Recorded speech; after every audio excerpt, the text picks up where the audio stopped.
Hello everyone, আজকে আমি এক ধরনের একটি পকোড়া রেসিপি নিয়ে হাজির হয়ে গেছি।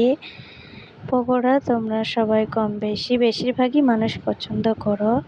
আজকে আমি ভিন্ন ধরনের একটি পকোড়া বানাবো, মুরগির স্কিনের বা মুরগির ছালের পকোড়া। তার জন্য আমি একটা বাটিতে মুরগির স্কিন নিয়েছি, 1 কাপ ময়দা, 1 কাপ বেসন আর 3টে মাঝারি সাইজের পেঁয়াজ, 2টো লঙ্কা আর একটি তরকারি মশলা।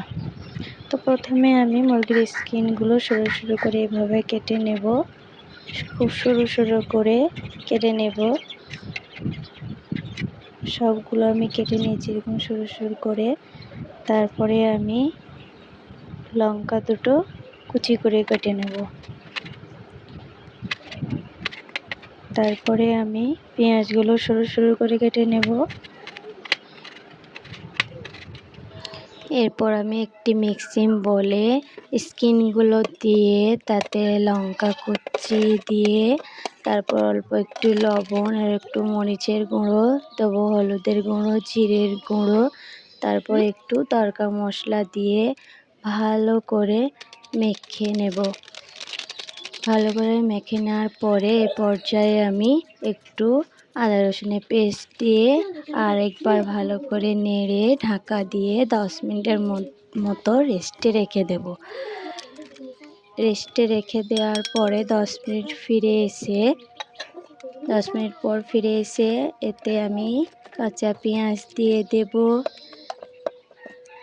দেব বেসনগুলো অল্প অল্প করে দেব বেসন, তারপর দিয়ে দেব ময়দা।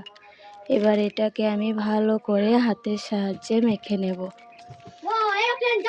ভালো করে আমি হাতের সাহায্যে মেখে নেওয়ার পরে ভালো করে মেখে নিতে হবে।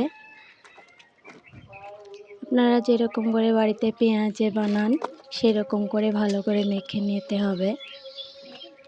এখানে কোনো রেস্টে দেওয়ার দরকার নেই। এবার একটি কড়াইয়ে তেল গরম করতে দিয়ে হালকা করে তেলটি গরম হয়ে গেলে দিয়ে দেব আমি, গ্যাসের ফ্লেমটা মিডিয়াম রাখতে হবে যাতে ভেতরকার ওই স্কিনগুলো পুরোপুরিভাবে ভাজা হয়। তার জন্য আমি সবগুলো দিয়ে দেব।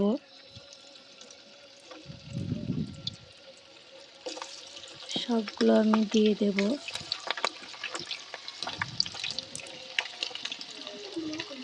এক পিঠ ভাজা হয়ে গেলে একটা কাঁটা চামচের সাহায্যে এগুলো আমি উল্টে দেব। উল্টে ভালো করে এপিঠ ওপিঠ লাল করে ভেজে নেব।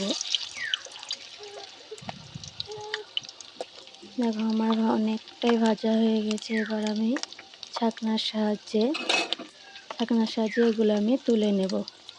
খুব সহজেই আপনারা বাড়িতে এটা বানিয়ে নিতে পারবেন। যেরকমভাবে পেঁয়াজি বানান সেরকমের মতো। অনেকে মানুষ আছে মুরগির এই স্কিনটা বেশিরভাগই মানুষ পছন্দ করে, আবার কেউ পছন্দ করে না। কিন্তু এভাবে যদি আপনারা একবার বানিয়ে বাড়িতে খেয়ে দেখেন অবশ্যই আশা করি ভালো লাগবে। এটা আপনারা ভাতের সঙ্গেও খেতে পারেন। দেখো আমি আপনাদেরকে একটা ভেঙে দেখাচ্ছি কতটা ভিতরটা সুন্দর হয়েছে খেতে। দেখো, আপনারা যদি আমার চ্যানেলে নতুন হন তাহলে প্লিজ সাবস্ক্রাইব করে দেবেন, একটা লাইক করবেন। বাই বাই, দেখা হচ্ছে।